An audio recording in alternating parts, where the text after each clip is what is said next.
hoy en la mañanera apareció alguien a quien respetamos y admiramos, la querida Nancy Flores, corresponsal de la revista Contralínea, a quien saludo con mucho gusto. Querida Nancy, ¿cómo te va? Muy buenas tardes ya. Te saludo desde esta trinchera independiente. ¿Cómo te ha ido?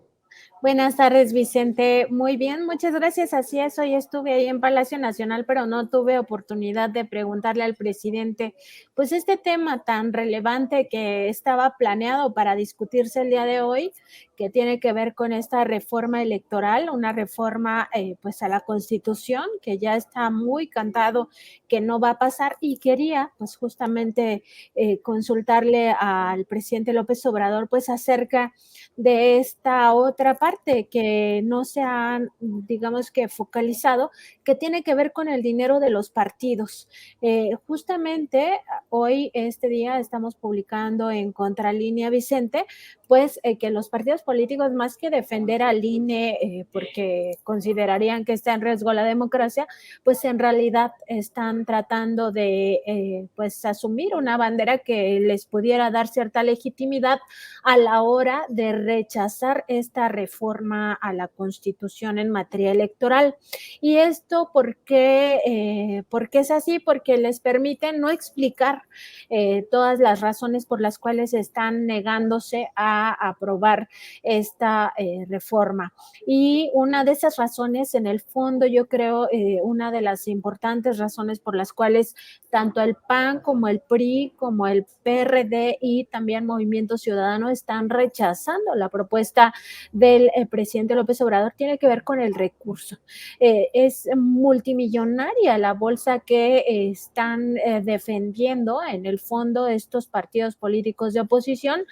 Tan solo decir que en 2023 el INE les aprobó un presupuesto desde agosto pasado por más de 3,300 millones de pesos a estos 4 partidos políticos. No es cualquier cosa, y por supuesto que históricamente se ha visto, estos partidos políticos están por el interés económico. Baste recordar que cuando fue la pandemia de COVID-19, que estábamos como en el peor momento, el propio primer mandatario pues llamó a los partidos políticos a hacer donaciones de sus recursos para que se pudieran adquirir las vacunas o comprar ventiladores o atender de alguna manera esta pues crisis sanitaria que estábamos viviendo no solo en México sino en el mundo.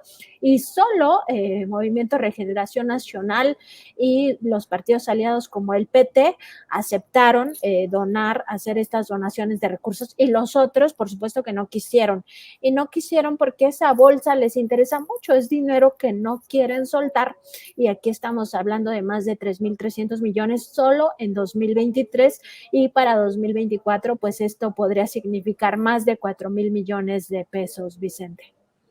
Y con lo que estás dando a conocer a través de la revista Contralínea, es como se cae a pedazos también la narrativa de Lorenzo Córdoba, que es un sinvergüenza, un cinicazo.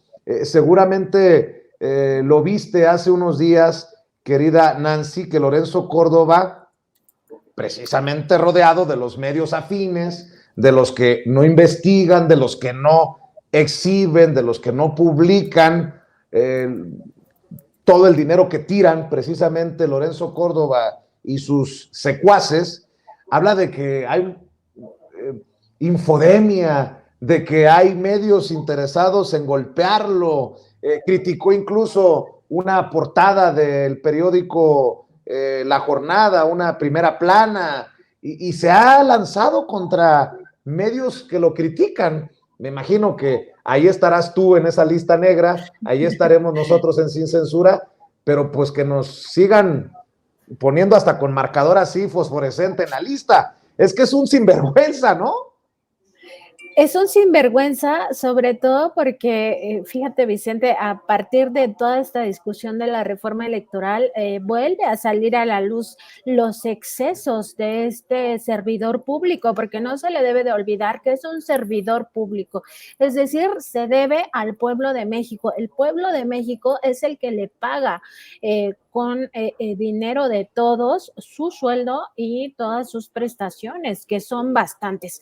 Pero ya no conforme con ganar más que el presidente, con tener asignado un recurso para que diariamente compre su alimentación, estamos hablando de más de 500 pesos que le dan diario a Lorenzo Córdoba y a todos los consejeros del Instituto Nacional Electoral, también de los seguros de gastos médicos mayores, seguro de vida, seguro de cesantía, de retiro, todo eso que pagan con recursos públicos, o sea, no conforme con todo este gasto, ya habíamos hablado en otros momentos, incluso las rentas en las que se gastan más de 1,200 millones de pesos anuales, porque son incapaces de conseguir créditos para comprar los lugares donde están instalados estos módulos del INE.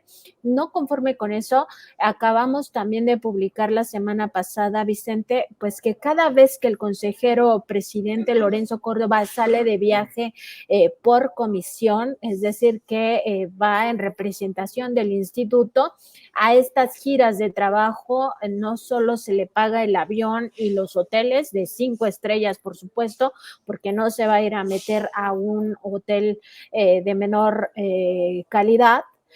Además de todos estos gastos que ya le significan al presupuesto público, le pagamos todo un séquito, Vicente.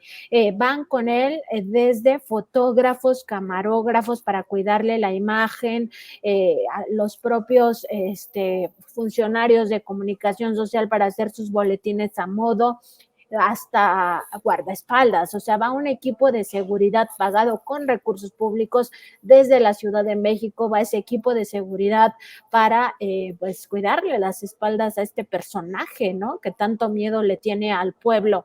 Y incluso va personal de ayudantía para lo que se le ofrezca, como digamos auxiliares, office boy, y también van hasta choferes, o sea, los choferes también van de la Ciudad de México para trasladarlo y trasladar a su comitiva.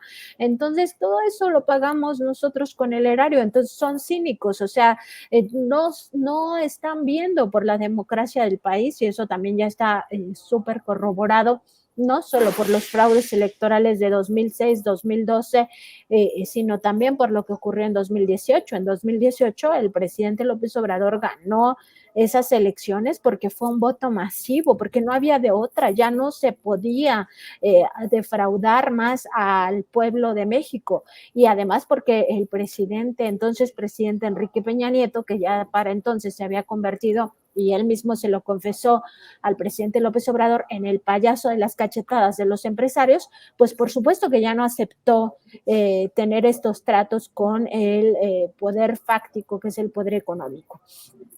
Y no defienden la democracia, nunca lo han hecho, por eso ocurrieron estos fraudes todo el tiempo, sino además lo que defienden en realidad es el gasto excesivo, es el manejo presupuestario sin rendición de cuentas, con excesos de todo tipo, y lo mismo que ocurre con el INE y todos estos excesos, pues ocurre también en los partidos políticos. Eso es lo que en realidad defienden, tener acceso al presupuesto multimillonario, presupuesto público, sin rendir cuentas, y además pues que les siga manteniendo un estilo de vida que de otra manera no podrían sostener.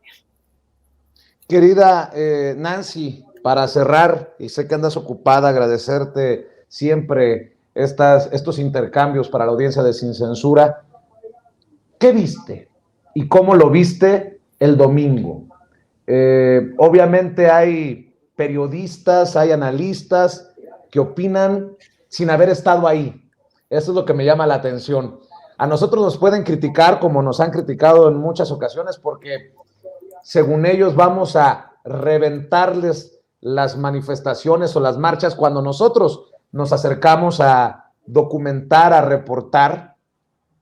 Pero los otros, los grandes periodistas de México, pues ¿cómo se van a parar en la marcha del pueblo? ¿Cómo se van a parar en esta celebración que encabezó el presidente Andrés Manuel López Obrador? Y la realidad no es la que cuentan muchos de estos medios corporativos, con sus honrosas excepciones, diría Andrés Manuel López Obrador. La realidad es la que viste tú, la realidad es la que vi yo, y la realidad es la que, con la que les está dando en la cara a esos en los medios de comunicación y a esos en el mundo político, la gente de a pie. O ¿tú qué piensas, Nancy, de lo que vivimos el domingo? Sí, yo primero vi a un presidente del pueblo, algo que no habíamos tenido, yo creo, desde Lázaro Cárdenas, que por supuesto no nos tocó a nosotros, Vicente, pero es un presidente totalmente del pueblo, Andrés Manuel López Obrador. Yo creo que se desbordó la gente por estar al lado del presidente, acompañarlo en estos 4 años. Era la manera de expresarle, estamos aquí. Mucha gente no consiguió venir, pero por supuesto que querían haber estado en esta marcha, y quienes sí lo hicieron, pues digo, para empezar, un recorrido que se hace en 40 minutos porque son pocos kilómetros entre el Ángel de la Independencia y el Zócalo de la Ciudad de México, del Zócalo capitalino, pues se la aventó en más de 5 horas. Eso te habla de una cosa descomunal, algo que pues yo creo nunca habíamos visto. Por supuesto que es algo histórico, algo que va a trascender a este gobierno, y creo que algo que no se va a volver a repetir, primero porque estuvo en riesgo la propia vida del presidente, pensando que tumultos así pueden llegar a asfixiar a las personas, y sobre todo porque en realidad querían estar con él, se cerraban para estar con él, tocarlo, y uno tal vez piensa, bueno, es que tocarlo pues no pasa nada, pero si te tocan miles y miles de manos, miles y miles de personas, pues ya no es tan divertido, ¿verdad? Esto por una parte, por supuesto se rompió todo el protocolo, todo protocolo que pudiera haber existido en términos de seguridad para un primer mandatario. Fue absolutamente imposible pues llevarlo a la práctica. Esta idea que tenía el presidente como de yo voy a marchar encabezando y van a ir 4 personas conmigo y de ahí para atrás todas las demás personas, evidentemente nunca se pudo hacer de esta manera. Ya estaba absolutamente desbordado Reforma desde las primeras horas. A mí me tocó estar cubriendo desde el Zócalo capitalino, y ya también, o sea, las personas habían llegado desde antes de que siquiera saliera el sol. Llegaron desde las 5 o 6 de la mañana para apartar lugares, y la espera ahí también fue terrible, fue muy dura para los que resistieron, porque el sol estaba a todo lo que da. Llegó un momento en el que a mí me tocó atestiguar que varias personas adultas mayores ya salían cargadas por la propia gente, cargadas por los paramédicos, porque se desplomaban ante la inclemencia del sol. Estuvo muy dura la espera. Y por otra parte, pues lo que pudimos ver ante todo fue ese pueblo que está siendo permanentemente humillado por las clases sociales acomodadas, por el sector empresarial, por el sector político, a los históricamente despojados. Es a los que yo vi a las personas reivindicando su color de piel, reivindicando que seamos morenos, reivindicando también los pies, pues sí, los pies rajados por el trabajo en campo. Yo vi a la gente de abajo festejando a su presidente. Había muchísima alegría, muchísima efervescencia. Me sorprendió mucho las personas que ni siquiera alcanzaban a ver al presidente, pero con el solo hecho de que se anunciara que ya había llegado y que ya iba a dar su mensaje, había personas que se les escurrían las lágrimas de la emoción de que iban a estar cerca del del primer mandatario. Y también me sorprendió mucho, pues, cuántas veces se pudo haber llenado el Zócalo. Hay cálculos que dicen que 2 veces, la verdad es que no sé, porque a mí me tocó ver que así como entraban ríos de personas, salían ríos de personas en esas largas horas de espera del primer mandatario. Mucha gente se fue porque de verdad que estar esperándolo allá en el Zócalo estaba de locos. Era una cosa impresionante todo el desgaste solo por estar debajo del sol. Ni siquiera digas porque habías caminado 5 kilómetros, 10 kilómetros, no, el hecho de estar bajo los rayos del sol fueron haciendo que muchas personas ya no aguantaran. Por supuesto que esta espera pues también implica no comer, no tomar agua, deshidratación, insolación, etcétera. Pero lo que sí vi es que la gente llegaba ahí por gusto.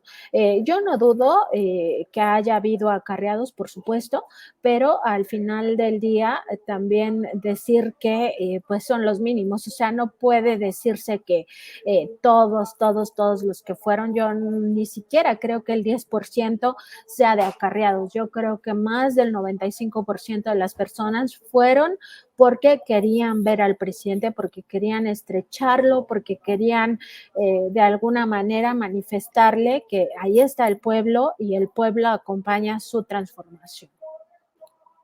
El clasismo a todo lo que da, ¿no? Cuando dicen, es que había muchos camiones, autobuses, ¿y qué esperaban? ¿Cómo querían que llegara la gente? A mí me da risa. Es que llegaron desde Sonora en camión.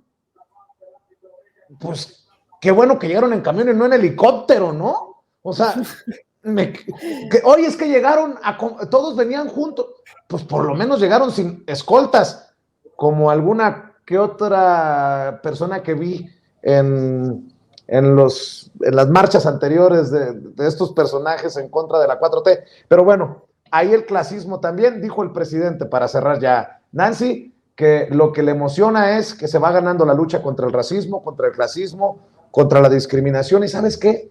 Me da mucho gusto haber visto a un pueblo que no se sentía ni culpable ni menos por asumirse como patarrajada, que se asumía como indio, como le dicen al presidente de Macuspana, que se asumía como lo que somos, el pueblo de a pie.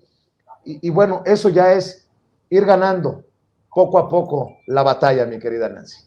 Así es, sin duda, yo creo que hubo una reivindicación del color de piel, hubo una reivindicación de nuestras raíces, de nuestros orígenes humildes. Por supuesto que la pobreza no es una condición que nos deba de dar vergüenza.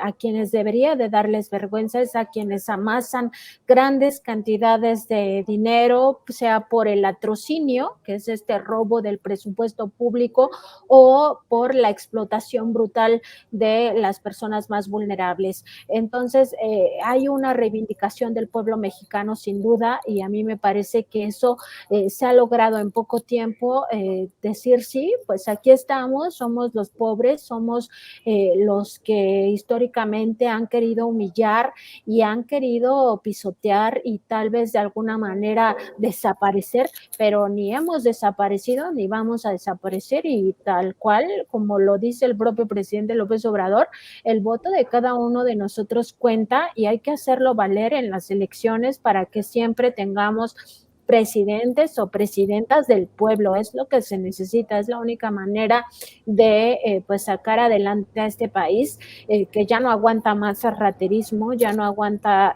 más digamos saqueo. Todo lo que tuvimos en el pasado pues ya no hay manera de que lo sigamos sosteniendo, Vicente. Sin duda me parece que fue una fiesta del pueblo, para el pueblo y en compañía por supuesto del presidente, y también al mismo tiempo una lección para los conservadores, para estos grupos de oposición que creían que su marcha del INE ya era la más grande e importante marcha que había habido en nuestra historia. Pues primero les faltaba calle, Y segundo, ya queda muy claro, muy claro que el terreno de la calle no es de ellos, el terreno de la calle es de los de abajo y se va a seguir peleando porque así sea.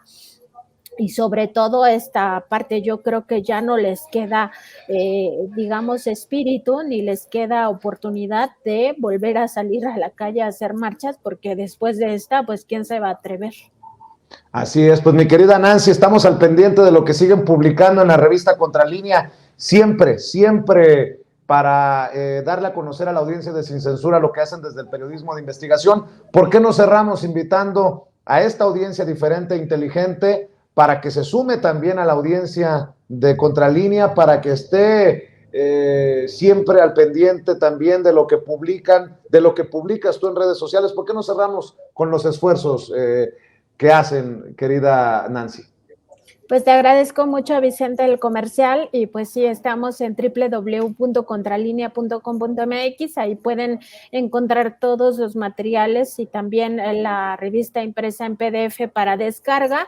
Además, estamos en el canal de YouTube y en Facebook Live como Contralínea de lunes a viernes a partir de las 10 de la mañana en nuestro programa en vivo, y por supuesto que además a Contralínea la encuentran en Twitter de esa manera, @Contralínea, y a mí como @Nancy_contra. Siempre es un gusto platicar contigo, con tu audiencia, Vicente, y también pues le mando un abrazo a todo tu equipo de producción, especialmente a Ceci. Salúdanos por favor también al equipo ahí en la sala de redacción de Contralínea, y un abrazo para el maestro Miguel Vadillo, director de la revista. Gracias, mi querida Nancy, nos vemos pronto. Gracias, muy buenas tardes, hasta luego.